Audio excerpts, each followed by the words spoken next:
गोपाल हरे. त्याच्यात त्यांनी त्यांच्या जीवनातल्या छोट्या छोट्या एक एक घटनांचं एकेका विशेषणामध्ये वर्णन केलेलं आहे. तर हे करत असताना भ्रांतीतच ठेवलं, सगळ्यांना मायेतच ठेवलं, भ्रमातच ठेवलं. स्वतःच्या अपरंपार अमानुषी अविनाशी आणि असाधारण अशा प्रकारच्या त्या व्यक्तित्वाच्या बाबतीमध्ये नंदाच्या किंवा गोकुळातल्या किंवा गोपांच्या आणि गोपींच्या चित्तामध्ये कुठल्याही प्रकारचा असं त्यांनी निस्संशयपणा ठेवला नाही. का? तो परब्रह्म म्हणून समजा त्यांना त्या ठिकाणी साक्षात्कारित झाला असता आणि प्रतीत आला असतं, त्यांना ज्ञानी केलं असतं, तर त्याचं ते जे बाल्यातलं जे निर्व्याज निरामय आणि निर्मळ प्रसन्न असं त्याचं जे काही आपल्याला दर्शन आहे, त्या दर्शनामध्ये कुठे जोपर्यंत तुमच्या लक्षात नाही आलंय, जोपर्यंत अर्जुन आणि श्रीकृष्ण हे परस्परांशी सख्य भावाने वागतायत, तोपर्यंत अर्जुनाला एक प्रकारचा लढिवाळपणा कृष्णाच्या जीवनातला त्याला अनुभवता आला. ज्या क्षणी त्वमादिदेव पुरुष पुराणम त्वमस्य विश्वस्य परम निधानम वेत्तासि वेद्यम च परम च धाम त्वया ततं विश्वमनंत रूप, असं भगवंताचं दर्शन झालं अर्जुनाला. त्या क्षणी अर्जुनाचा भाव जो आहे तो इतका प्रगल्भ झाला, इतका गंभीर झाला की तो नंतर श्रीकृष्णाशी तसा नाही वागला जसा पूर्व आयुष्यात वागलाय.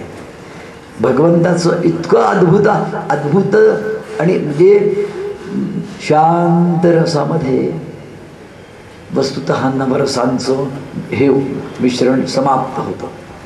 आणि नवरसांमधलं वीर अद्भुत हास्य करुण रौद्र भीषण भयानक असं करत पण इथे काय बाकीच्या याच्यामध्ये ज्ञानेश्वरांनी म्हणजे गोड म्हटलेलं आहे की श्रीकृष्णाच्या चरित्रामध्ये अद्भुत हे कशासारखे येतात, जसे लग्नाला पाहुणे येतात आणि त्यांची बडदास्त करावी लागते घरातल्या लोकांना, बराकडच्या पाहुण्यांची, तसा हा अद्भुत रस श्रीकृष्णाच्या याच्यामध्ये आल्यानंतर पदोपदी श्रीकृष्णाच्या जीवनातल्या त्या घटनांनी त्या घटनांना अद्भुताने मखर घातलंय, अद्भुताने त्यांना माखलेलं आहे, अद्भुतात त्या भिजलेले आहेत. त्यामुळे श्रीकृष्ण वाचतो, श्रीकृष्ण आपण पाहतो, त्यावेळेला श्रीकृष्णाला आपल्याला एका क्षणात श्रीकृष्ण मला घरातल्या होऊन घरला, आपल्या घरातला प्रत्येक लहान मूल हे कृष्ण आहे अशी आपल्याला अशी स्थिती असते. त्यात इतकं आपलं तो आत्मीय नातं आपलं असतं की कृष्ण हजारो वर्षे कृष्ण होऊन गेलेलं आहे. आपल्या घरातला लहान कोणतं गोविंद घ्या, कोणी गोपाळ घ्या असं म्हणून आपल्या घरातल्या मुलाचं नावच ठेवलं जातं बारशाचं. इतकं तो आपल्या जीवनाशी बाळ जीवनामध्ये, तारुण्याच्या जीवनामध्ये, लग्नाच्या जीवनामध्ये आणि कर्तव्याच्या जीवनामध्ये प्रत्येक ठिकाणी तो आमच्याबरोबर श्वासाश्वासासंगे वावरत असतो. त्यामुळे तो आम्हाला अंतरतच नाही, त्याच्यापासून मला विभक्तच होत नाही. तिथे आता त्याचं वय लक्षात ठेवा, 7 वर्षाचं वय आहे, निरुपम सुंदर असं रूप आहे. आणि या 7 वर्षाच्या वयामध्ये या गोपींना, गोपी किती वर्षाचे आहेत, गोपी देखील तेवढेच आहेत. हे जे काही चित्र काढतात आणि मोठमोठ्या गोपी दाखवतात आणि त्या कृष्णाने त्यांच्या गळ्यामध्ये हात घातलाय वगैरे असं हे खरं नाही आहे. गोपींचीही वय तशीच आहेत, लहान आहेत गोपी. ही जी माझ्यासमोर मुलगी बसली आहे ना, अशा गोपी आहेत. पण या गोपी जी आहेत ना, या मुळामध्येच प्रगल्भा भक्तीच्या आचार्य आहेत. या जन्माला आल्या आहेत गोपींच्या ह्याच्यात.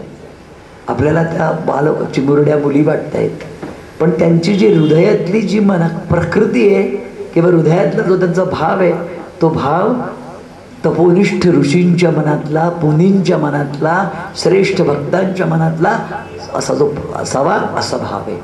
आणि त्या गोपींनी कृष्णाला आपलं सर्वस्व देऊन दिलेले. लक्षात ठेवा, श्रीकृष्ण आणि गोपी यांची रासक्रीडा किंवा यांचं गोपींशी असलेलं त्याचं नातं, गोपींवर असलेलं त्याची प्रीती, गोपींची असलेली त्याच्यावरची आसक्ती, या सगळ्याला मानवी जीवनामध्ये काम नावाची जी भावना आहे तिच्या लवलेश स्पर्श नाही आहे. अत्यंत नाजूक, अत्यंत पवित्र, अत्यंत तरल, अत्यंत ज्याला म्हणतात सूक्ष्म अशा प्रकारचं आत्मा आत्म्याची वृत्ती आणि आत्मा. रूप पाहता लोचनी सुख झाले व साजणी, असं माऊली म्हणते. त्यावेळेस साजणी कोणाला म्हणते? सजना कोण आहे, साजणी कोण आहे, कोण बोलतंय? हे माऊली बोलते, ज्ञानेश्वर माऊली.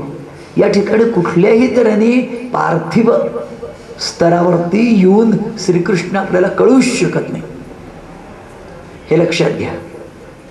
ज्ञानोबा माऊलीने जसं आपल्याला सांगितलेलं आहे, जैसे शारदेची ये चंद्रकळे माझी अमृतकण कोवळे, तै वेचती मने मवाळे चकोर तलगे तिया परिश्रोता अनुभवावी हे कथा. तितकं मृदू होऊन, तितकं तरल होऊन, तितकं पवित्र होऊन, तितकं नितळ होऊन, तितकं सूक्ष्म होऊन श्रीकृष्णाकडे जा. मग श्रीकृष्ण तुमच्या लक्षात ठेवा, श्रीकृष्ण तुमच्या हृदयात त्याचा निवास आहे. हृदकमलामध्ये तुमच्या श्रीकृष्णाचा, गोपालकृष्णाचा निवास आहे. त्या श्रीकृष्णाच्या ह्या अद्भुत लीला आहेत, त्या त्यांनी करुणेने तुमच्यासाठी केल्या आहेत. श्रीकृष्णाची कोणतीही लीला अशी नाही आहे की ज्या लीलेला पार्थिवतेचा स्पर्श होऊ शकतो.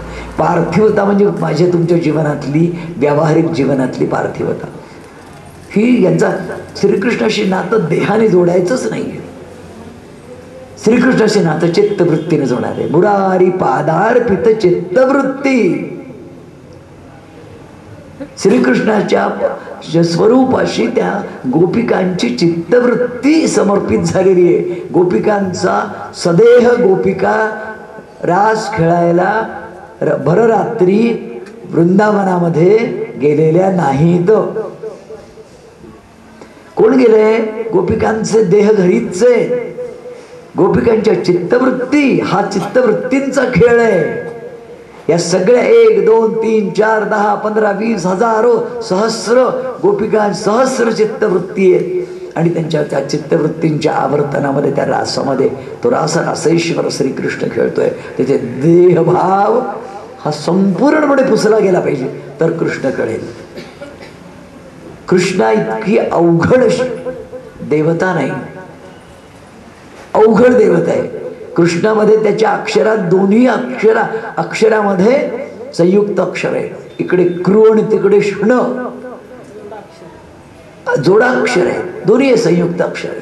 त्याच्या इतका अवघड, त्याच्या कृष्णात परम किंवा तत्त्वमहं न जाने, त्याला समजून घ्यायला, तद्रूप व्हायला आणि त्याची पूर्ण कृपा व्हायला जन्मानुजन्मांची आपली प्रवास होतो, तरी आपल्याला तो कळत नाही. आणि तो एकदा हे झाल्यानंतर कृष्णाची ज्याच्यावर कृपा होते, तो या जीवनामध्ये मीरा होते, तुकोबा होतात, सूरदास होतात, नरसिंह मेहता होतात. हे सगळे कृष्ण प्रीतीने वेडे झालेले लोक आहेत. कृष्णाच्या प्रीतीने परिपूर्ण, जशी म्हणजे कृष्णाला समजून घ्यायचं असतं तर फक्त राधा व्हावं लागतं. राधा झाल्याशिवाय कृष्ण समजतच नाही. आता आपल्याला पाहिजे की अशा गोड लीलांमध्ये आपण आता चाललेलो आहोत की ज्या लीलांमध्ये बाह्यतः ती लीला आपल्याला पार्थिव असल्यासारखी वाटते आणि अंतर्वृत्तीने पाहिल्यानंतर त्याच्यासारखी सूक्ष्म आणि रमणीय दुसरी लीला नसते. उदाहरणार्थ कालिया मर्दन. श्रीकृष्ण आपल्या सगळ्या या सौंगड्यांना घेऊन त्या यमुनेच्या काठावरती खेळतोय. गाई गुरांना, गाई गोपा. तुम्हाला माहिती आहे, श्रीकृष्णाच्या जवळ मुळामध्ये विश्वातलं, सृष्टीतलं सारं सौंदर्य एकवटल्यानंतर जे रूप तयार होतं तसं श्रीकृष्णाचं रूप होतं. त्याच्या नेत्रामध्ये, त्याच्या नेत्र कटाक्षांमध्ये एक विलक्षण शक्ती होती. तो ज्याच्याकडे पाहायचा तो मुग्ध होऊन जायचा. तो ज्याला स्मितहास्य द्यायचा तो तिथल्या तिथे खेळून जायचा. तो ज्याला स्पर्श करायचा त्याला समाधीला काढल्यासारखा तो आनंदित व्हायचा. आणि अशा या श्रीकृष्णाजवळ अनाहतनादाचं गंगोत्री असलेली बासरी आहे. श्रीकृष्णाची वेणू, श्रीकृष्णाची बंसी, श्रीकृष्णाची बासरी, या संपूर्ण ही अनाहतनादाशी नातं जोडणारी दिव्य अशा प्रकारची त्याची शक्ती आहे. वेळूंच्या बनातून वारा व्हायला आणि वेळूंना होती छिद्र. आद्य वाद्य बासरी हे नैसर्गिक असलेलं आद्य वाद्य आहे. आणि या आद्य वाद्याचा प्रणेता आणि याचा वादक हा भगवान श्रीकृष्ण आहे. भगवान श्रीकृष्णाच्या बाबतीमध्ये सर्व विद्या सर्व कला ह्या त्याच्या पायाशी आहे. तो मुळामध्ये इतका सुंदर आहे की त्याचा कोणताही विभ्रम, त्याची कोणतीही हालचाल ही निरुपम सुंदर असायची. बरं, तो फक्त पुरुषांना किंवा गोपांना किंवा गोपींना मोह नाही घालायचा, तो गायींना घालायचा मोह. तो वेलींना घालायचा, यमुना तरंगांना घालायचा, तो मोराला घालायचा, शुकाला घालायचा, सारे पशुपक्ष्यांसकट जीवसृष्टीला मोहित करण्याची ताकद त्याच्यात होती.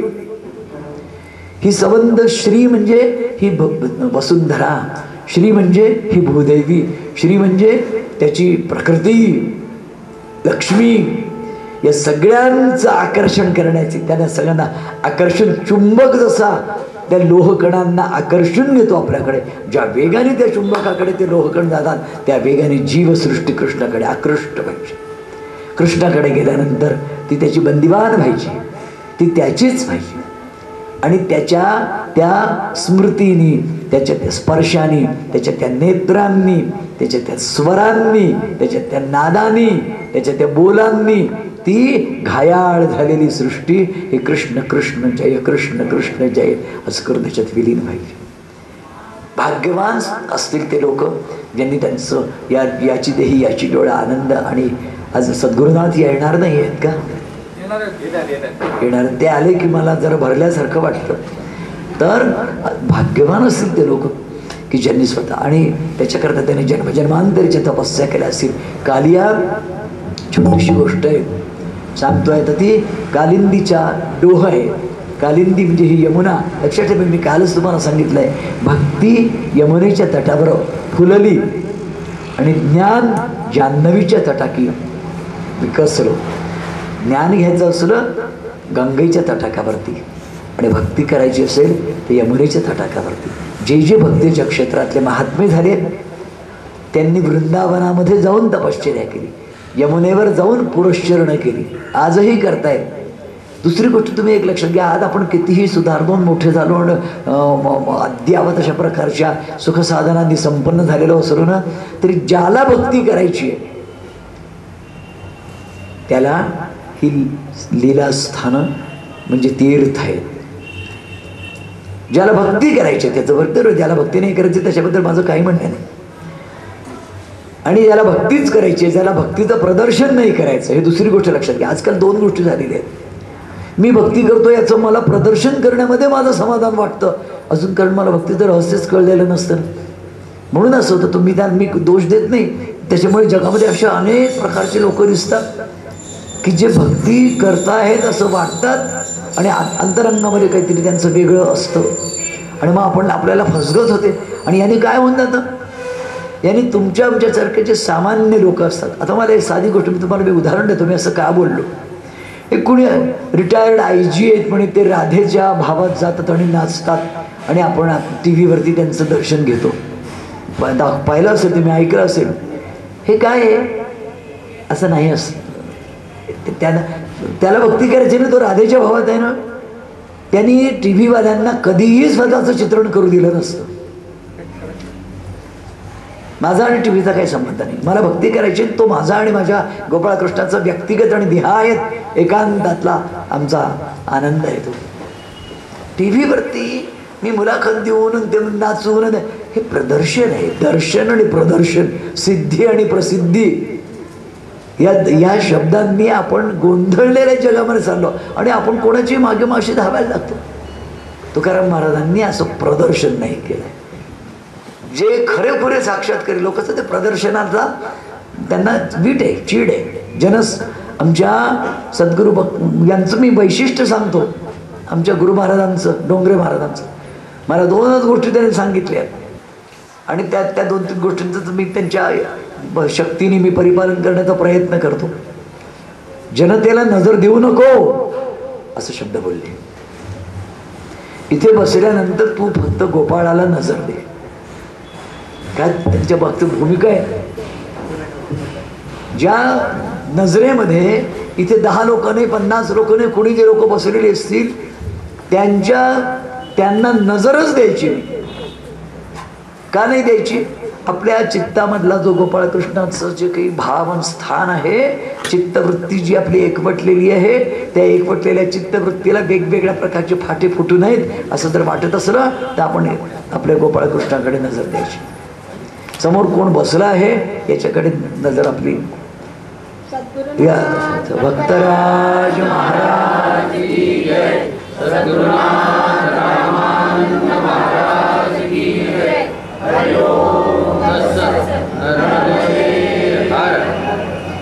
मी पुष्प मनाचे कर जोडून या प्रभूंना एवढंच विनवतो, 3 दिवस आता यायचंय. तुम्ही आल्याशिवाय आम्हाला स्फूर्ती नाही येत, तुम्ही आल्याशिवाय आम्हाला स्फूर्ती येत नाही. तर आपण आल्याशिवाय आम्हाला आनंद नाही वाटत. आता आम्हाला भरल्यासारखं वाटतं. बरं, तर बाकीचं तात्पर्य हे की कालिया नावाचा एक अत्यंत विषारी असा नाग त्या कालिंदीच्या डोहामध्ये आपल्या नागिणीं पत्नी होत्या, त्याच्या त्या नागिणींसह विहार करत होता.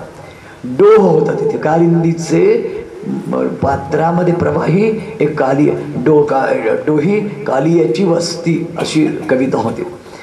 आणि सगळ्या या मुलांबरोबर निरामय रीतीने चेंडू खेळत असताना त्या मुलांना तहान लागली आणि कृष्ण त्या डोहाच्या जवळ जायला लागला.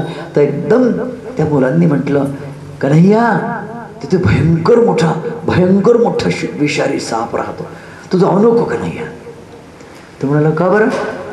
कन्हैया हा सर्वांच्या अंतर्यामी जाणणार आहे, त्याला तिथून कालियाला तिथून हुसकावूनच लावायचंय, म्हणूनच तो तिथे त्यांनी मुलांना आणलेलं आहे.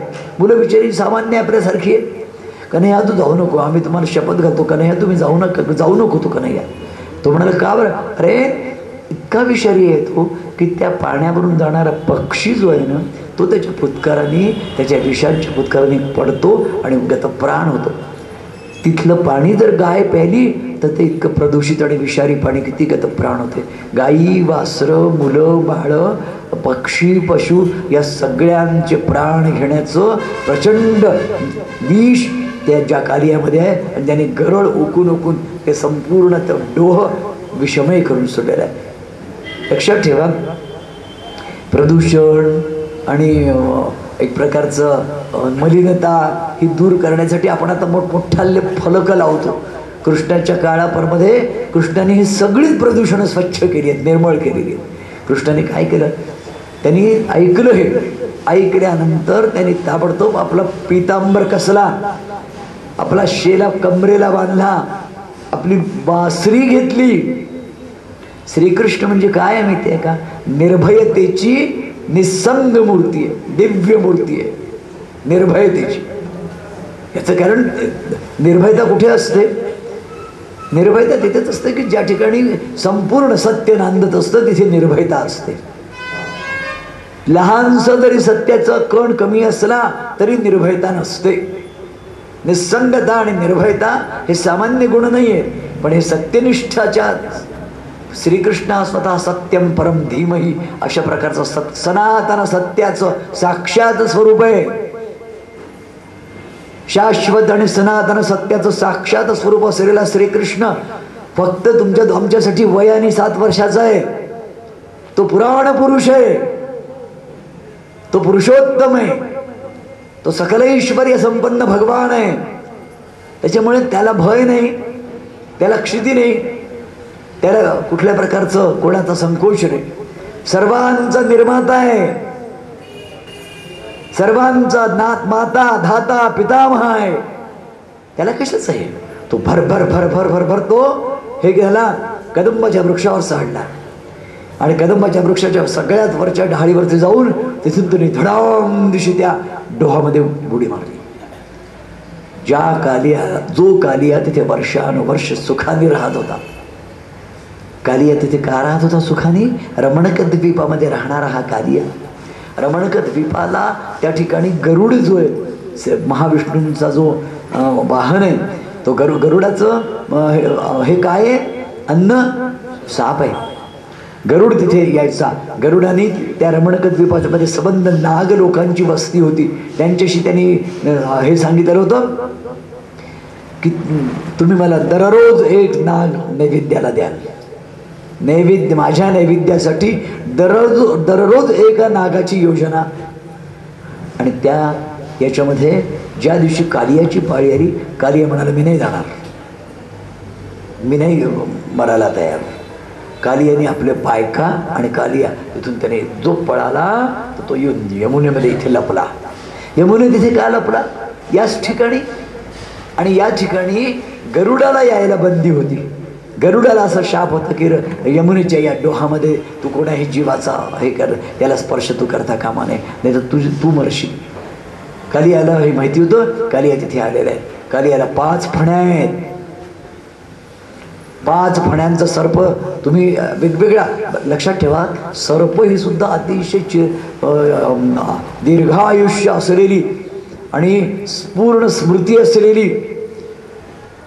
सर्पांमध्ये सुद्धा शेष, वासुकी असे वेगवेगळ्या नागांच्या जाती आहेत. त्याच्यातला त्यांच्या कुलातला हा तिथे आला. श्रीकृष्णाने धडाम दिशेशी उडी टाकल्याबरोबर असं म्हणतात पण. आणि श्रीकृष्णाने उडी टाकली, श्रीकृष्ण आतमध्ये गेला. आता लक्षात ठेवा, गोपालांना दिसणारा कृष्ण वेगळा आहे आणि पाण्यात गेल्याबरोबरचा कृष्ण वेगळा आहे. गोपालांना दिसणारा कृष्ण वेगळा आहे, अजगराच्या मुखात गेल्यानंतर कृष्ण वेगळा आहे. गोपाळ रडायला लागले हो, लहान लहान पोर होते आणि धावत धावत गेले घरी. आणि नंदाला, यशोदेला सगळ्यांना सांगितलं आपल्या कन्हैया बुडला. कन्हैया कुठे बुडला? डोहात बुडला. कोणत्या डोहात बुडला? जिथे कालिया नाग आहे. सारं गोकुळ धावत धावत आलं, धाय मोकळं. आणि तो आतमध्ये गेला, तो सरळ आतमध्ये गेला. एकदम तर काही असा दृग्गोचर. आणि लोक जिथे मला सांगा ओंजळभर पाणी प्यायल्याने मृत्यू येणार आहे अशा पाण्यामध्ये कृष्ण परमा जरासा गेलाय आतमध्ये गेल्याबरोबर तो चवताळून उठला नाग आणि त्याने कृष्णाच्या भोवती करकचून हे मारलं. कृष्णाने मारू दिले आणि कृष्णाने लगेच गरिमा नावाची आणि मग गरिमा नावाच्या सकल सिद्धींचा ईश्वर आहे तो. त्यांनी स्वतःचं शरीर लोखंडापेक्षा, वज्रापेक्षा कडक केलं, विराट रूप धारण केलं आतमधल्या आतमध्ये. आणि त्या कालियाचे जे सगळे तंतू आहेत त्याच्या डोक्याचे, पाठीचे, अंगाचे कणे तटतट तटतट तटतट तोडून टाकले त्याने. हे म्हणणंच फक्त आपल्याला इथे जर का या ठिकाणी लहानसं सापाचं पिल्लू दिसलं आपण पळून जाऊ. ही आपली शक्ती आहे, धैर्य आहे आपलं.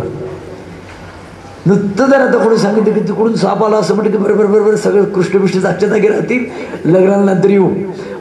परंतु आपण रस्त्यापर्यंत पळत जाऊ. ही आपली धैर्याची रीत आहे. म्हणून आपल्याला ह्यांची जी कथा आहे ही कथा फक्त ऐकणं आणि तो काय असेल याची कल्पना करणं यापर्यंत आपण दुसरं काही करू शकत नाही. असं केल्यानंतर त्यांनी याचा कालियाचा गळा धरला आणि त्याचा गळा आवळला आणि गळा आवळून त्याचे पंचप्राण त्यांनी आणि कालियाला त्यांनी बुक्क्यांनी मारायला लागला. कालियाच्या माथ्यावर चढला आणि थाय थाय थाय थाय नाचून त्याच्या मस्तकातल्या याच्यातून रक्त निघायला लागलं. श्रीकृष्णाच्या तळव्याला कालियाचं रक्त लागलेलं आहे. रक्त लांछित अशा प्रकारचे त्याचे तळवा झाला आणि तो नाचून राहिलेला आहे. कालियाला मूर्छा आली आणि त्याच वेळेला त्याला जाणीव झाली. त्यांच्या पत्न्यांना जाणीव, 5ही पत्न्या अशा आल्या आणि त्यांनी श्रीकृष्णाला बोलतो की भगवंता तू आमचा त्राता आहे, तू प्राणदाता आहेस, तू आमच्या ह्या नाथांना मारू नकोस. श्रीकृष्ण त्यावेळेला तिथे सांगतोय की तुम्ही या क्षणापासून माझा हा कालिंदीचा डोह सोडून रमणक द्वीपात जा. त्या ठिकाणी त्या म्हणाले की भगवंता आम्ही इथे का आलो? आम्हाला तिथे जीवाची भीती होती. तू आम्हाला एवढंच फक्त आश्रय दे की तिथे तुम्हाला कोणी मारणार नाही. श्रीकृष्ण म्हणाला जा मी सांगतो तुम्हाला तिथे मारणार नाही, पण माझ्या लेकरा बाळांना, माझ्या मायमाऊलींना, माझ्या गाई वासरांना, माझ्या गोकुळातल्या लेकरांना, गोकुळातल्या स्त्रियांना, सगळ्यांना प्राणीमात्राला त्या ठिकाणी तुम्ही आनंदाने ह्या जळाचा आस्वाद घेऊ दे. आणि त्या बघता बघता त्याचा कणांकणा हे करून त्याचा प्राण कंठाशी आणून श्रीकृष्ण त्याच्यावरती उभा राहिला. त्याला सांग की बघ वर ये, सगळ्यांना तुला पाहू दे. तुझ्या भीती, श्रीकृष्ण ज्या वेळेला भवभय भीती दूर करतो तेव्हा सुद्धा संसार असाच स्वच्छ रीतीने दूर करून आपल्याला परब्रह्माचं दर्शन घडवतो. तसं सबंध गोकुळाला भिवून टाकणाऱ्या या कालियाला, हा कालिया आहे तरी काय, सबंध गोकुळ तिथे उभा आहे, लहान मुलांपासून तर आई वडिलांपर्यंत काठावरती, आणि कृष्णाच्या नावाने रडत आहे. आणि अशा याच्यामध्ये विचार करण्यासारखी गोष्ट, 7 वर्षाचा मुलगा आहे, बंसीधर श्रीकृष्ण देहुडा चरणी उभा राहून कालियाच्या माथ्यावरती तो असा वर आलाय आणि तो बासरी वाजवतोय. ही एक कल्पनाच, नुसती कल्पना करा बरं, की तुम्ही हे चित्र पाहिलं असेल की नागाच्या फणीवरती कृष्ण उभा आहे आणि त्याच्या अंगावर काही वस्त्र नाही, त्याचं फक्त ते शेला बांधलेला आहे आणि ओला झालेलं आहे त्याचं वस्त्र हे आहे आणि माळा आहेत मयूरपिच्छे. त्याचं जे काही एक सौंदर्य संपन्न दर्शन आहे त्याच्यात कुठेही उणेपणा नाही, त्याला काही ओरबडलं नाही आहे, त्याला काही कोणी दंश केलेलं नाही आहे. आणि आनंदाने प्रसन्न चित्ताने सबंध गोकुळाला कृष्णाने सुहास्य मुद्रेने पाहिलं आणि बासरीची धूनही वाजते आणि सगळेजण हायसं सारखे. आणि कृष्णाने त्याला सांगितलं, तू आत्ताच्या आत्ता चालता हो. आपल्या नाग पत्न्यांसह कालियानी तो डोह सोडला आणि रमणकत विकायला लागला. श्रीकृष्ण काठावरती आला, सगळ्यांनी घट्ट त्याला मिठी मारली. नंद यशोदांनी. श्रीकृष्ण काय म्हणाला, आज आपण इथेच राहू. त्याची निर्भयतेची गंमत बघा, आज आपण हेच पाणी पिऊ, आज आपण याच पाण्यात आंघोळ करू. आणि सगळ्यांनी वनभोजन केलं. तुम्ही घरनं हे आणा, शिदोरी आणा.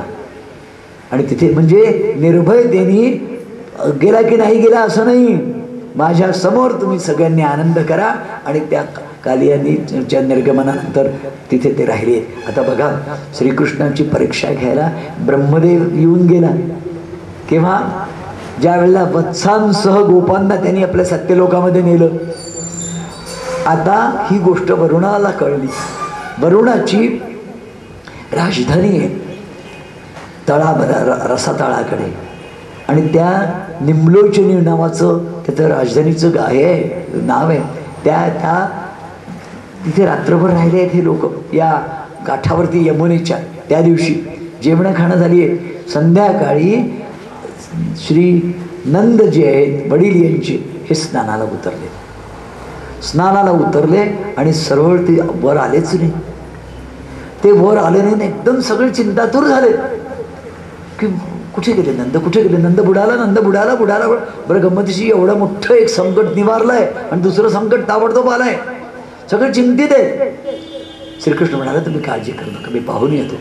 श्रीकृष्ण फक्त बलराम असा होता की त्यांनी सगळ्यांना धीर द्यायचा की कृष्णाला कोणी काहीही करू शकत नाही, कृष्णाच्या बद्दल तुम्ही चिंता करू नका. पण यशोदेला सुद्धा तो हे सांगू शकत नव्हता, कारण यशोदा आई आहे अखेर. आणि बाकीचे सगळे प्राकृत ग्रामीण किंवा गोपजन हे सगळे बुद्धीने त्यांना पार्थिवातच पाहत आहेत, त्याचं अपौरुषेय रूप पाहत नाहीये. श्रीकृष्ण आतमध्ये गेला तर सरळ वरुण लोकापर्यंत गेला. वरुण लोकांमध्ये वरुणाने नंदाला आपल्या इथे एका आसनावरती बसवलं, नंदर याला. आणि वरुण श्रीकृष्ण तिथे पोचल्यानंतर वरुण हात जोडून श्रीकृष्णाचं स्वागताला आला. भगवंता, मला तुला पाहायचं होतं, तू कसा आला असतं माझ्या लोकाला, म्हणून मी तुझ्या वडिलांना आणलं. तुझ्या वडिलांना आणल्यानंतर मला माहिती होतं की त्यांना घ्यायलासाठी तू येशीलच, मला तुझं दर्शन घ्यायचं होतं. ब्रह्मदेवाने मला सांगितलं की तू काय अनंत अव्ययम हा जो आहे भगवंत नारायण, तो गोकुळामध्ये क्रीडा करण्याकरता, लीला करण्याकरता आलेला आहे.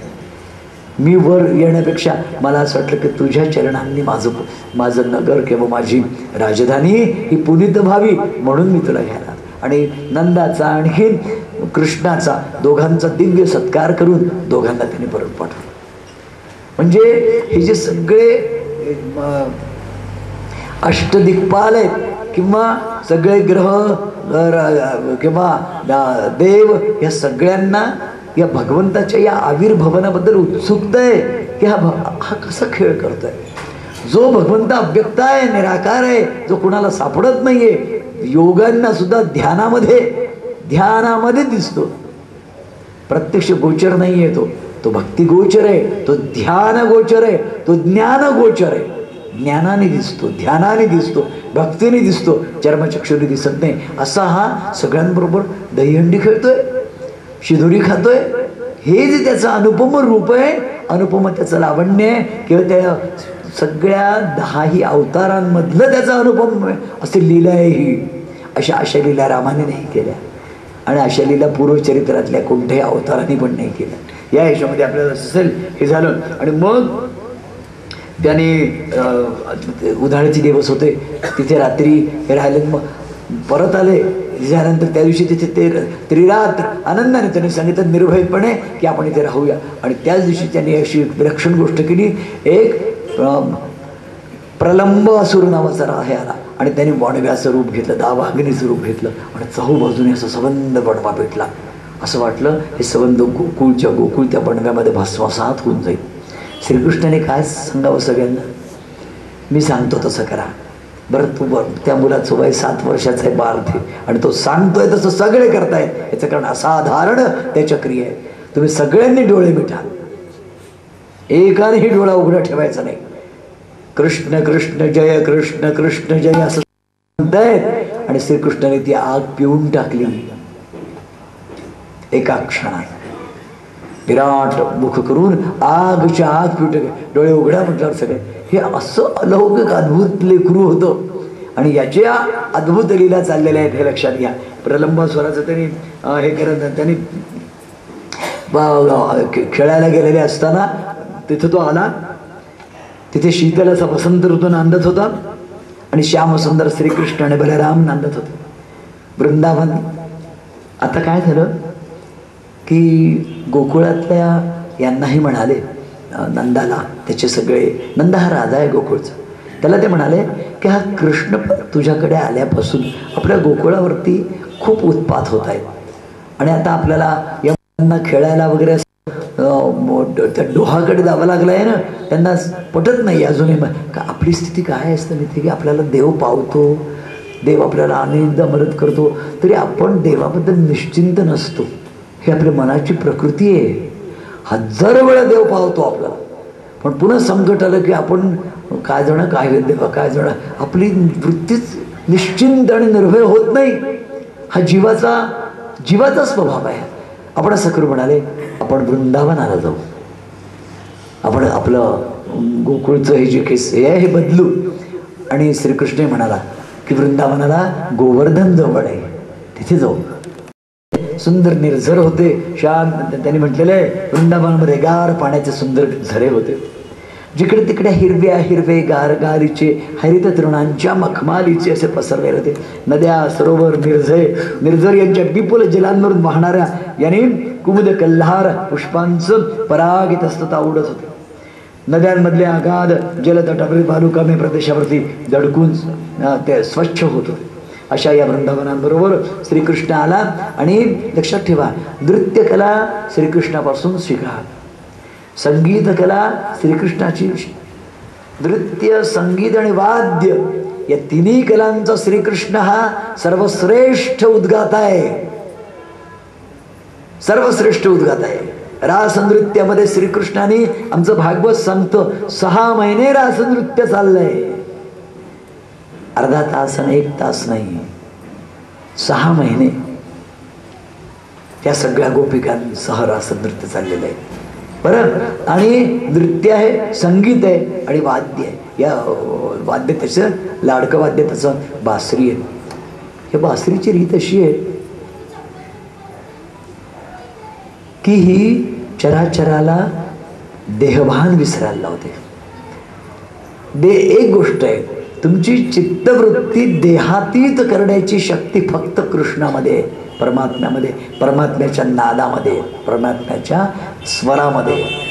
या जगातलं बाकीचं काही दुसरं तुम्हाला चित्तवृत्तीला देहातीत होण्याची जी, आणि जो संत झाला हे लक्षात ठेवा आपल्या इथला, मग तो ज्ञानोबांपासून तर भक्तराजांपर्यंत.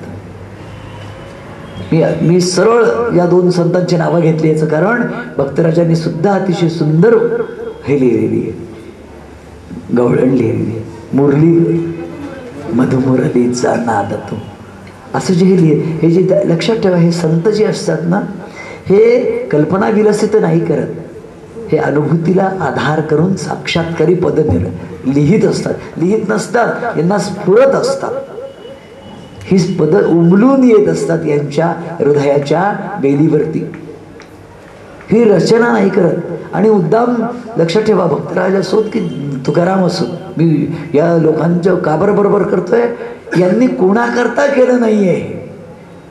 कोकिळ स्वतः करता गातो, मोर स्वतः करता केकाराव करतो आणि नाचतो. मोराला नाचताना पाहून तुम्हाला आनंद वाटतोय, त्यांनी पिसारा फुलवलाय, त्याचं मनोहारी रमणीय दृश्य तुम्ही पाहून तुमचे नेत्र निवतात. मोर तुम्हाला रिझवण्याकरता नाचत नाहीये, आलं का लक्षात? मोर स्वच्छंदपणे नाचतो. जसं भक्तीच्या प्रांगणात, भक्तीच्या वृंदावनामध्ये नाचणारे हे मयूर आहेत, भक्तीच्या कुंजवनामध्ये आणि भक्तीच्या आम्रवनातले हे कोकिळे आहेत. भक्तराज महाराज असो की तुकाराम महाराज असो, हे त्यांनी स्वानंदा करता गायलाय, स्वच्छंदा करता गायलेलं आहे. आणि त्यांच्या त्या गाण्यामध्ये स्वानंद आणि स्वच्छंदामुळे, दिव्य सुगंध असल्यामुळे तो आजही टवटवीतपणे तुमच्या मनाला प्रफुल्लित करतोय, प्रसन्न करतोय. शब्दांना सुगंध आहे, शब्दांना गंध आहे, शब्दांना आशय आहे, शब्द शिळे होत नाहीत. आणि हीच रीत मग कोणी असो, मध्वमुनीश्वर असो, एकनाथ स्वामी असो, ज्ञानेश्वर असो, नामदेव असो, रात्र काळी घागर काळी असं म्हणणारे नामदेव असो, किंवा एकनाथ महाराज म्हणतात, डोळे मोडीत तर राधा चाले, बारियाने कुंडल हाले, डोळे मोडीत तर राधाच. ही अतिशय गोड गवळण आहे, लक्षात ठेवा. एकनाथांच्या या गवळणीचा मला सद्गुरू मामासाहेब देशपांडेंनी अर्थ सांगितला. ही कुंडलिनीचं वर्णन आहे. कुंडलिनी जशी लकलक लकलक अशी करत मुलाधारातून वर निघालेली कुंडलिनी असते, अशा प्रकारची ती दिव्य राधा ही शक्ती आहे. आता आपण त्याच्याकडे जाऊ. मी तुम्हाला, मला जर मी थोडंसं तुमच्या हृदयापर्यंत रास क्रीडेतलं हे पोचवू शकलो तर माझ्या याचं वाणीतला मी धन्यता मानीन. बघा, प्रलंबासुराला त्यांनी मारलंय आणि नंतर दावानलातून सुटका केलेली आहे. आणि वर्षा आणि शरद ऋतू तिथे आलेले. वर्षा आणि शरद ऋतूमध्ये आधीच आज सुद्धा तुम्ही अयोध्येला जा, आज सुद्धा तुम्ही वृंदावनाला जा, आज सुद्धा तुम्ही रमणीय ठिकाणी जा, आजही तुम्ही मोहून जाता. गंगेच्या तटाकावर जा, उत्तर काशीला जा, गंगोत्रीला जा. आज का म्हणतो मी, ही गोष्ट 5,500 वर्षांपूर्वीची आहे. आधुनिक भौतिक विज्ञानाचा स्पर्श ज्या काळाला झालेला नाही असा तो काळ आहे.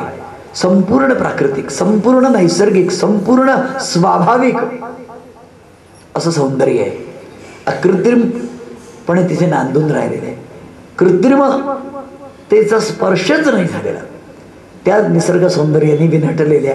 आणि तुम्हाला माहिती आहे, आजच्यासारखी एक प्रकारची अनावरणी अवांछित अशा प्रकारची गर्दी नाही, माणसं नाही, प्रदूषण नाही, अन्नधान्याचा तुटवडा नाही, काही विपुल दह्यादुधाचे पाट वाहत आहे. पूर्णपणे आनंदाचा असा हे आहे. आणि त्या ठिकाणी तुम्ही श्रावण मास, तुम्हाला आजही श्रावण मास आपल्या मनाला हे देतो, आल्हाद देतो. आजही आमच्या बालकवींची कविता मला दर श्रावणात मला खुणावून जाते. श्रावण मासी हर्ष मानसी हिरवळ दाटे चोहीकडे, क्षणात येते सरसर शिरवे, क्षणात फिरून येऊन पडे, वरती खाली धनुंचा गोफ दुहेरी गुणलासे, मंगल तोरण काय बांधिले, कुणी मंडपी कुणी भासे, बलाक माला उडता भासे, कल्पसुमांची माळ चिते, उतरून येती अवनी वरती, ग्रह गोल चिकी एकमते, खिल्लारे ही चरती राणी, गोपही गाणी गात फिरे, मंजुळ पावा गायत यांचा, श्रावण महिमा एक सुरे. है ना? हे जे काही आहे या श्रावणातलं ते हिरवं हिरवंगार असं, आणि उन्हात ऊन भिजतंय पावसात आणि पाऊस पडतोय उन्हात असं त्यांनी सांगतायत की सांज हाती उघडे. त्याच्यामध्ये बघतात म्हणजे ऊन आणि पावसाचा जो सुंदर खेळ आहे. रिमझिम रिमझिम पाऊस पडतोय श्रावणातला, आणि त्याच्यावरती मग मंगेश पाडगावकरांची श्रावणात घन निळा सावळा बरसला ही त्यांची अति गोड त्यांची सुद्धा सुरेख कविता आहे. सारा काय आहे श्रावणाचं जे सौंदर्य आहे, मला काय म्हणायचं, माझ्या कृष्णाने मला सौंदर्य दृष्टी दिली आहे. माझ्या कृष्णाने मला जीवन समृद्ध करत कसं जगावं, जीवन हसून कसं जगावं, जीवनात आनंद स्वतःच्या आणि दुसऱ्याच्या कसा फुलवावा, जीवन प्रसन्न कसं आहे, जीवन चैतन्यमय कसं आहे, जीवनामध्ये भगवंताचं प्रतिबिंब कणोकणी क्षणोक्षणी कसं पाहावं, हे जर मला कोणी शिकवलं असेल तर ते कृष्णाने शिकवलं. हे लक्ष द्या, कृष्णाने मला जीवनामध्ये गीता पण शिकवली आहे, कृष्णाने मला जीवन दृष्टी दिलेली आहे, जीवन जगण्याची कला मला त्याने दिलेली आहे. कर्मण्येव अधिकारस्ते मा फलेषु, हे मला कृष्णाने शिकवलेलं आहे. कृष्णाने मला या संपूर्ण सृष्टीतले जे दिव्य नाद आहेत, सौंदर्य आहे, व या सगळ्या सौंदर्यांमधला आनंद घेण्याची, संपूर्ण प्रकृतीला ज्याचं वेळ लागावं असा श्रीकृष्ण आहे. आणि आपली गत कशी आहे, आपलं श्री म्हणजे प्रकृती आणि कृष्ण म्हणजे परमात्मा, या दोघांनी मिळून आपण जीवनाचा, तुम्ही लक्षात ठेवा, तुमच्या जीवनातून जर काही गोष्टी वजा केल्या ना तर तुमचं जीवन हे कवडी मोलाचं आहे. काय अर्थ काय आहे, वासना वासना, पैसा पैसा, खाणं खाणं, लेणं लेणं, किती दिवस कराल. मन चित्त बुद्धी आणि अहंकार या चारही जणांना प्रफुल्लित करून आनंदाचा सडा आपल्या इथे कोण जर आमच्या हृदयात देत असेल तर आमची भक्ती आहे, भगवंताची लय आहे, भगवंताची पावलेली एक रूपत आहे. आणि ही साधाय करता यांनी म्हणजे कृष्ण परमात्म्याने इथे येऊन लोकांना सुखदुःखांनी, हे लक्षात ठेवा, सुखदुःख हे प्रत्येक जीवाला लाभ आहेतच, त्याच्यातून कोणाही जीवाची सुटका नाही. पण या सुखदुःखांमध्ये सुद्धा आनंद आणि दिव्यानंद कडे माझ्या जीवनाला मी कसं नेऊ शकतो, मला दृष्टी देतो, मला डोळ्यांचा डोळा उघडतो हा श्रीकृष्ण परमात्मा. त्या ठिकाणी आपल्याला असेल शरद ऋतूची गोड अशा प्रकारची हे वर्षा आणि शरद आल्यानंतर तिथला आपल्याला हे पद म्हणायचं आहे बरं का. ज्या कोणी माझ्या बहिणी दोन आहे ना जागेवर, त्या बरोबर माईकच्या तिथे या. वर्षा ऋतूंचं आगमन झालं, आकाशात कृष्ण मेघांची दाटी झाली आहे, बिजा चमकायला लागले, कारण कठोर गडगडाट ऐकू आलाय, चंद्र सूर्य तारे लुप्त झालेत, काजव्यांची चमक दृग्गोचर होते, नद्या नाल्यांचं अफाट पाणी अजितेंद्रिय पुरुषाच्या धनसंपत्तीसारखं कुमार्गाने जाऊ लागले, पृथ्वी हरित तृणांनी आवृत्त झाली आहे, पीक धान्याच्या कणसांनी आणि शेतकऱ्यांची मन आनंदाने फुलून गेलेली आहेत. आणि अशा याच्यामध्ये त्या वर्षा ऋतूच्या अपार सौंदर्य संपन्न कालामध्ये राम आणि कृष्ण ब्रजामध्ये निवास करतायत, विलास करतायत, आपल्या क्रीडांनी सगळ्यांना रिझवतायत, रंजवतायत, तृप्त करतायत.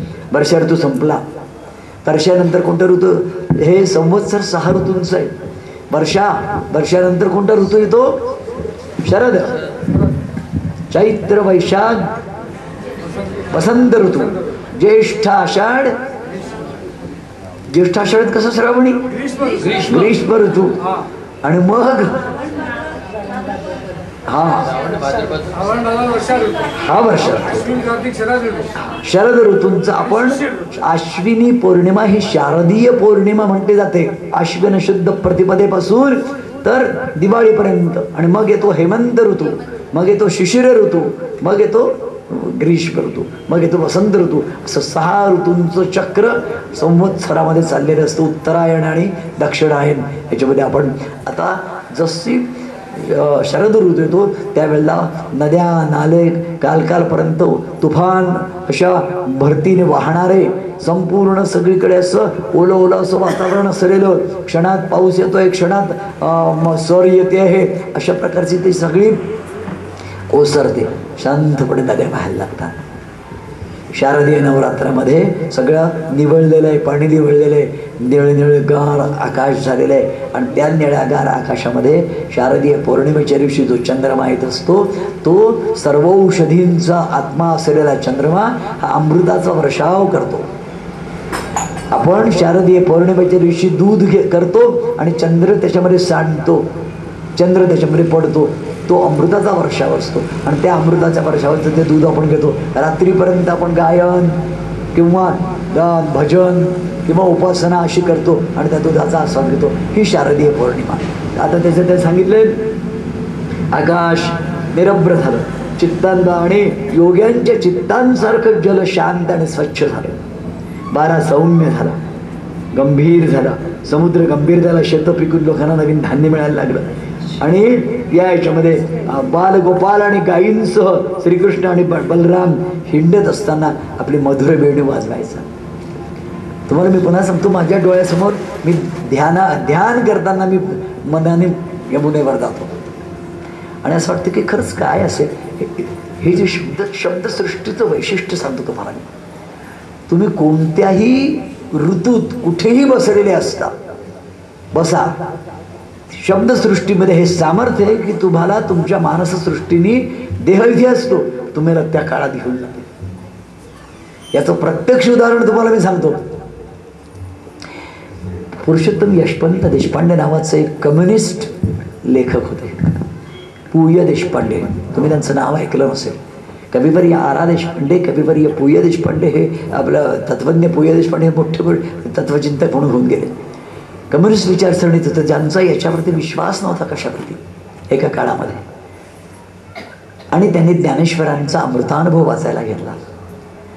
ज्ञानेश्वरांचा अमृतानुभव हे सगळे ग्रंथ समाधी भाषेतले दिव्य शक्तींनी युक्त असलेले शब्द आहेत त्याच्यामध्ये.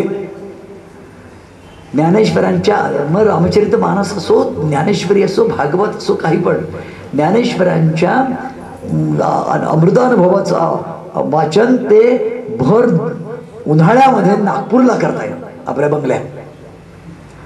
बाहेर रख रख रख रख रख रख असं उन्हाचा वणवा पेटलाय. आजूबाजूला अंगणामध्ये कुठेही एक लहानसं मोगऱ्याचं झाड हे नाही, बेल नाही, की गुलाबाची झाडं नाही, की निकुंज नाही. आणि आज विविध प्रकारचे कूलर्स निघालेले आहेत, तेही त्या काळात नाहीये. अशा याच्यामध्ये बसलेले असताना ते तदात्म ज्यावेळेला होऊन अमृतानुभव वाचायला लागले, त्यांच्या अंगावरती सुगंधाच्या लाटाच्या लाटा यायला लागल्या. ते घाबरले. ते म्हणा हा विलक्षण गोड सुगंध येतोय कुठून? शब्दांची शक्ती असते. तुम्ही शब्दांशी एकरूप होता. तुम्ही अजूनही मी तुम्हाला सांगतो की शब्दांशी एकरूप होऊन तुम्ही जर त्याच्याशी तद्रूप झाला, तुम्हाला शब्द सृष्टीमध्ये आपल्या घेऊन ज्या वेळेला ते हे शब्द ज्या वेळेला लिहिले गेले त्यावेळेला जी परिस्थिती आहे, जे वातावरण आहे, मग तुम्हाला राम दिसतो, मग तुम्हाला कृष्ण दिसतो, मग तुम्हाला हे दिसतात. आता तुम्हाला मी एक रहस्य सांगतो. यांनी बोलत नाही मी, अहंकाराने बोलत नाही मी, अगदी दोन्ही कर जोडून तुम्हाला मी सांगतो की भक्तराज महाराजांचं चरित्र लिहिताना मला लय लागायची मला. आणि आपण मागेच चाललोय. आपण असं बसलो की असे बाबा आहे ना, असे आपण असे बोलतायत असे पा. आणि तसं लिखाण झाल्यामुळे त्याला एक जिवंतपणा आलाय त्या लेखनाला. मी कल्पनेने नाही लिहिलेलं आहे, खोटेपणाने लिहिलं नाही, परंतु त्यांचं जे चैतन्यमय अस्तित्व आहे त्याचा मी अनुभव घेत लिहिलं आहे. हीच गोष्ट मी नानांच्या पोथीबाबत झाली, हीच गोष्ट बाबांच्या पोथीबाबत झालेली आहे. पोथी लिहितानाची जी मानससृष्टी असते त्या मानससृष्टीमध्ये त्या दिव्य विभूतीचा स्पर्श जाणवत असतो. आणि त्याच्यामुळे त्याच्यामध्ये जे काही चैतन्य येत असेल, चांगली झालंय, चांगलं वाटतंय, एक बसल्या बैठकीला स्तवन मंजिरी पूर्ण झालेली आहे, आपण त्या परिवेशात चालले जातो. ही शब्दसृष्टीची किमया आहे. स्तवन मंजिरी सुंदर झाली म्हणजे काय झाली? मी कुठल्याही प्रकारचं काही रचना डोक्यामध्ये घेऊन आलेलं नाहीये. जसं इथे बसताना मी सकाळी येतो आणि बोलायला लागतो, तसंच मी जोग साहेबांच्या घरी बसलो होतो एका खोलीमध्ये, एका कोपऱ्यामध्ये, आणि दुपारपर्यंत माझी पूर्ण, संध्याकाळी दादांना वाचून ह्याच्यामध्ये काही, आणि हाताशी माझ्या काही नाही आहे, कोणताही ग्रंथ नाही हाताशी, रेफरन्सला नाही, काही नाही काही नाही. याचं कारण काय? मनाने, मानससृष्टीने संपूर्णपणे त्या व्यक्तिमत्वाशी एक रूप झाल्यानंतर शब्दांचे, जसं पारिजातक हलवल्यानंतर फुलं सांडावी तसे शब्द येतात. हे जे काही तत्व आहे, या तत्वाच्या आधाराने मी बोलतोय की आजही तुम्ही ज्या वेळेला भागवतातलं हे वाचायला लागता, मनाने एकांतामध्ये वाचाल, तुम्ही बरोबर कशामध्ये जाता? शरद ऋतूमध्ये रमणरेतीवरती जाता आणि त्या ठिकाणी ते दृश्य पाहता की गोपाल कृष्ण कसा असेल, काय हे करत असेल, आणि ही अनुभूती घेऊ शकता. हा समाधीचा, हा जागेपणच्या समाधीचा एक अनुभव आहे. पहा पुढे हे म्हणते, गोपाल कृष्णांची जी वेणू होती, तिचा मधुर रव सर्व सचेतन आणि अचेतन या सगळ्यांचं चित्त हरण करत असत. सचेतनांचंही आणि अचेतनांचंही.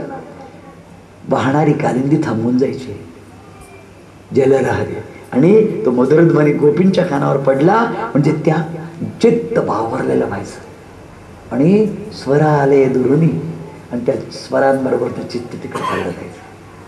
अशाच याच्यामध्ये शरदाचे चांदणे, अशाच तिथे गीत, या गीताचं सुरेख चित्रण झालेलं आहे. त्या गीताचे शब्द नीट वाचा आणि त्या गीतातला आस्वाद आपण घेऊया. बघा, बसा, माईकवर या, खाली या भास्करराव, त्यांना बसू द्या, त्यांना माईक द्या. नाही, सगळ्यांना ऐकू द्यायला असं म्हटलं पाहिजे, माईकवरच म्हटलं पाहिजे. हा, माईक द्या सर्वांना, आपण स्तब्धपणे.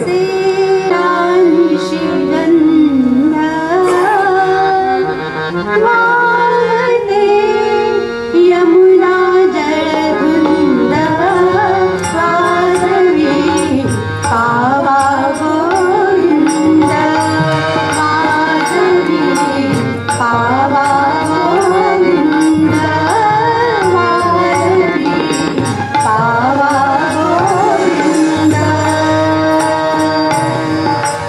वारा झुळझुळतो फुलांचा सुगंध दरवळतो, वारा झुळझुळतो फुलांचा सुगंध दरवळतो, मारतो भरली आनंद सारतो, भरली आनंद वाजवी पावा गोविंद, वाजवी पावा गोविंद, वाजवी पावा गोविंद. पैंजण रुणझुळती मेघला कटीवर किणकिणती, पैंजण रुणझुळती मेघला कटीवर किणकिणती, नाचतो गोपी जनवृंद, नाचतो गोपी जनवृंद, वाजवी पावा गोविंद, वाजवी पावा गोविंद, वाजवी पावा गोविंद. धरुनिया फेरहरी भगवती, धरुनिया फेरहरी भगवती, गोजिरा गोपी गुणगुणती, धरुनिया फेरहरी भगवती, गोजिरा गोपी गुणगुणती, आवळा रासाचा छंद, आवळा रासाचा छंद, वाजवी पावा गोविंद, वाजवी पावा गोविंद, वाजवी पावा गोविंद. परमात्म्याची अशी लीला आहे हो. पुण्याला सुद्धा मी गेलो ना, तर मी फक्त 3रा दिवस होता, याचा कथेचा. मी म्हटलं तुम्ही इतके जण आलेले, उत्फुल्ल लोक होते तिथे सुद्धा पुण्यातले. म्हटलं मला एक लहानशी इच्छा आहे, मला हे पद सुंदर म्हणेल असं कोणी पूर्ण पद हवं आहे आणि म्हणणारी एखादी माया पावली पाहिजे.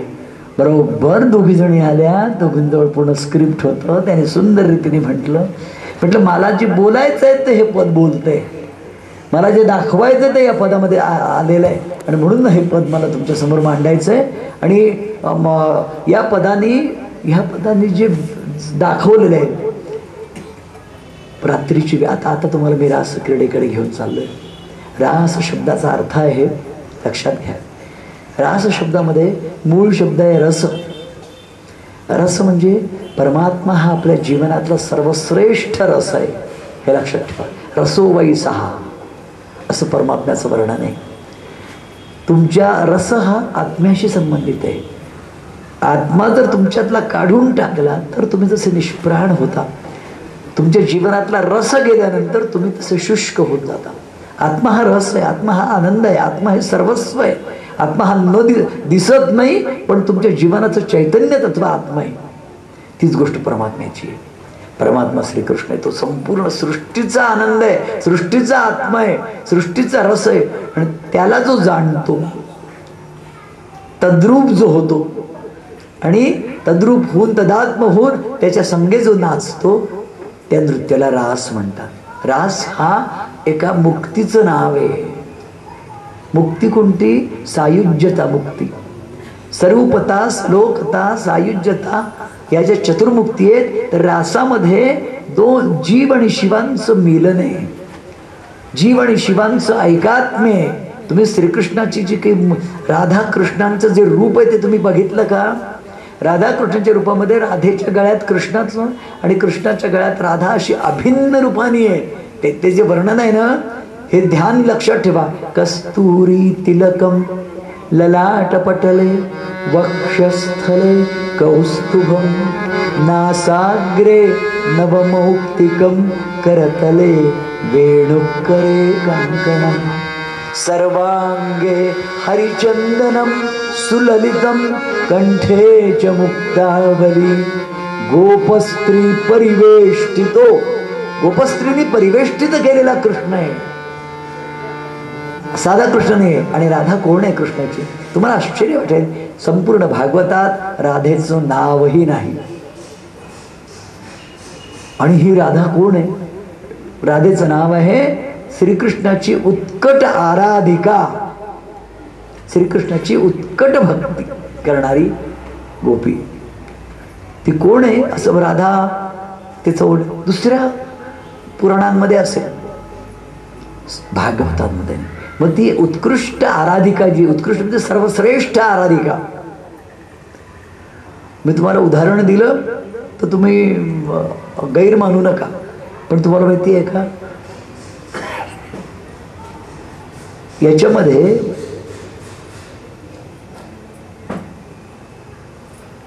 प्रत्येक ठिकाणी अशा जोड्या असतात. भक्तीच्या क्षेत्रामध्ये एकरूप झालेल्या जोड्या असतात. त्या जोडीला विभक्त नाही करता येत.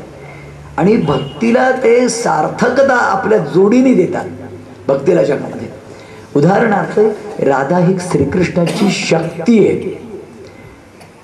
राधा ही कृष्णाची पत्नी नाही, राधा ही कृष्णाची सखी नाही, राधा ही कृष्णाची कोणी प्रेमिका नाही. हे शब्दप्रयोगच छोटे आहेत. राधा ही शक्ती आहे. तशी चंद्राची जशी चांदणं आणि चंद्र यांचं जसं एकात्म्य, चांदण्यापासून चंद्राची कल्पना कराल का? निस्तेज चंद्र जो असतो त्याला आपण चंद्र नाही म्हणत. सूर्याच्या समोर चंद्र निस्तेज असतो. चंद्र आपल्या संपूर्ण सौंदर्याने आणि चांदण्याने वरती विलसत असतो निळागार आकाशात रात्री. तेव्हा चंद्र आणि चांदणं जसं एकरूप आहे तसं श्रीकृष्ण आणि राधा एकरूप आहे. सुगंध आणि फूल जसं एकरूप आहे तसं श्रीकृष्ण आणि राधा एकरूप आहे. त्याची आल्हादिनी शक्ती म्हणजे राधा आहे. श्रीकृष्णाचं जे सौंदर्य आहे, श्रीकृष्णाचं जे हास्य आहे, श्रीकृष्णाचा जो प्रसन्नपणा आहे, त्याचा जो जगावरती प्रसाद आहे, त्या प्रसादाची अधिष्ठात्री शक्ती जी आहे तिचं नाव राधा आहे. ती रासेश्वरी आहे. तिला रासेश्वरी म्हणतात. तिचा गोलोक हा स्वतंत्र लोक आहे. आणि या वल्लभाचार्यांनी काय किंवा आपल्या याच्यामध्ये काय या राधेचं आणि या कृष्णाचं अतिसुंदर वर्णन केलेलं आहे. भक्तीचा ज्या भक्ती सुधा सागराला ज्या वेळेला भरती येते, भक्ती सुधा सागराला ज्या वेळेला भरती येते, त्या भरतीमध्ये कृष्ण आणि राधा एक रूप होऊन त्या ठिकाणी विराजत असतात. त्यांची पूजा करायकरता सगळे नारदांपासून पार्थांपासून सगळे भक्त येतात आणि तिथे त्यांची पूजा करतात. जी पूजा वैकुंठात नाही होऊ शकत, वैकुंठात शेषशयनावरती भगवान नारायण आहे, हे रूप नाहीच आहे. कृष्णाचं हे जे निरुपम सुंदर रूप आहे हे राधेच्या सान्निध्याचं रूप आहे. आणि ही राधा तिची जी शक्ती आहे हिच्याबरोबर श्रीकृष्णांना आणतोय गोकुळामध्ये. या सगळ्या इतर गोपिका छोट्या ज्या आहेत, या सगळ्या गोपिका आपल्या संपूर्ण वृत्ती कृष्णाला समर्पित केलेल्या वेड्या गोपिका आहेत. एकदा गाड्या त्या दुरून लहरींमधून, शांततेमधून, चांदण्यामधून, एकांतामधून पाव्याचा सूर कानावर आल्याबरोबर चित्त त्याच्याकडे गेलं. घरातल्या घरात त्या कोणी सेवा करतायत सासऱ्यांची, कोणी सेवा करतायत नवऱ्याची, सासूची, घरातली कामं करतायत आणि एकदम बासरीचा स्वर आला. बासरीचा स्वर आल्याबरोबर श्रीकृष्ण केव्हा त्याच्या अगोदर काय झालं, शारदीय पौर्णिमेच्या अगोदर कात्यायनी व्रत केलं या मुलींनी, गोपींनी. कात्यायनी व्रत हे 1 महिन्याचं व्रत असतं. या 1 महिन्यामध्ये पहाटेचे झुंजूमुंजू पहाट असते, पंचपंच उशक्काल असं त्यावेळेला स्नानं करायची आणि सूर्याला सांगायचं की मला मनोवांछित पती दे श्रीकृष्णासारखा. असं ते व्रत आहे. ते आमच्या इथे गुलाबराव महाराज करायचे. आमच्या विदर्भामध्ये माधान नावाचं एक हे होऊन गेलं. त्या माधानला, अमरावतीच्या जवळ माधान नावाचं गाव, त्या ठिकाणी आंधळे गुलाबराव महाराज झालेले. हे आंधळे गुलाबराव महाराज होते, आत्तापर्यंत होते. हे यांचे शिष्य आजही आहेत. हे गुलाबराव महाराज संपूर्ण स्त्री वेशात राहायचे आणि हे कृष्णाची पत्नी स्वतःला मानायचे. कृष्ण माझा, जसं मीरेनी कृष्णाची पत्नी मानलं स्वतःला, जसं गुलाबराव महाराजांनी स्वतःला कृष्णाची. आणि वृंदावनला सासरी जायचे आणि ज्ञानेश्वरी त्यांची आई होती, ज्ञानेश्वर माऊली. आळंदीला माहेरी जायचे. आळंदीला गेलं की मी माहेरी आली म्हणायची माझ्या आईकडे. आणि वृंदावनला गेलं की तिथे आणि 1 महिना कात्यायनी व्रत करायचे. आणि यांनी दिव्य व्रत होतं हे. यांनी काय सांगितलं, मी कोण होती, मी का बरं करते कात्यायनी व्रत, की 5 ज्या राधेच्या सख्या होत्या त्याच्यातली मी आहे. हे बघा मी तुम्हाला सांगतो, आजही मी मघा तुम्हाला सांग, त्यांचं अशी प्रदर्शनं किंवा असं नाही झालं. त्या काळात अत्यंत सात्विक रीतीने त्यांची सगळी व्रत झाली. त्यांच्याकडे त्यांच्या लोकमान्य टिळकांच्या काळामध्ये अण्णासाहेब पटवर्धन होते. गजानन महाराजांचं दर्शनालाही ते वृद्ध हे गेलेले आहेत. गुलाबराव महाराज त्यांचं मधुराद्वैत संप्रदायाचे आध्वर्य आचार्य आहेत. ते प्रदर्शन नाही आहे, त्या भावातच ते जगलेले आहेत. आणि ह्या याच्यामध्ये आपल्याला दिसेल इथे सुद्धा या सगळ्या गोपी आहेत. या गोपींच्या चित्तवृत्त्या गोपींनी कात्यायन व्रतेच्या वेळेला श्रीकृष्णाने त्यांना, आता काय होऊन गेलं, आपण विडंबन करायचं. कृष्णाचं चरित्र इतकं विलक्षण आहे की त्याची अनेकांनी अनेक प्रकारे विडंबना केलेली आहे. ती विडंबना आपल्या डोक्यात आणि कारण काय की बरं त्यांनी त्याचं काहीच बिघडलं नाही. कृष्णाचं जे निकोप आणि सुंदर रूप आहे त्याला धक्का लागलेला नाही, कारण कुणी त्याला काहीही म्हटलं तरी. त्यांनी काय केलं, श्रीकृष्ण सकाळी बरोबर तिथे गेला. या गोपींची वस्त्र त्यांनी आपल्या जवळ घेतली. गोपींना म्हणाले की तुम्ही नग्न होऊन स्नान का करता, हा वरुण देवतेचा अपमान आहे.